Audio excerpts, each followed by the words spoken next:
Welcome to குட்டி stories Tamil. ஒரு கழுதை தன் முதலாளிக்கு உதவ முயன்றது. அதுக்கு கிடைத்த பரிசு என்ன தெரியுமா? இந்த வீடியோவை கடைசி வரைக்கும் பாருங்க. ஒரு இரவு அவர் உறங்கிக் கொண்டிருக்கும் நேரத்தில் திடீரென அங்கே ஒரு திருடன் வந்தான். அதை பார்த்து கொண்டிருந்த நாய், இவன் சரியா சூரம் போட மாட்டான், அவனுக்காக நான் ஏன் குறைக்கணும்? நாய் குறைக்காமல் அமைதியாக இருப்பதால் திருடன் வந்தது முதலாளிக்கு தெரிய வேண்டும் என்று கழுதை சத்தம் போட ஆரம்பித்தது. சத்தம் கேட்டதும் திருடன் அங்கிருந்து தப்பி சென்றான். ஆனால் அந்த முதலாளி, ஊருகட்ட கழுத, இப்படி நேரம் காலம் தெரியாம சத்தம் போடுங்க.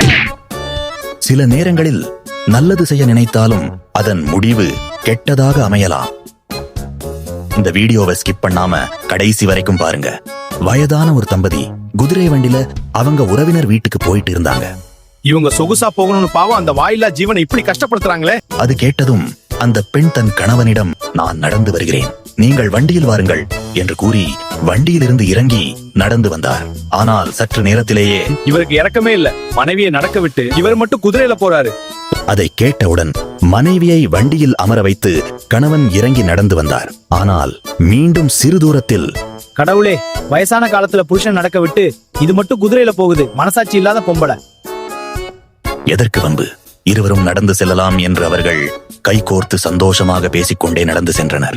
ஆனால் மீண்டும் அங்கு மற்றொரு நபர், உன்னுடன் நடப்பது எனக்கு மகிழ்ச்சி.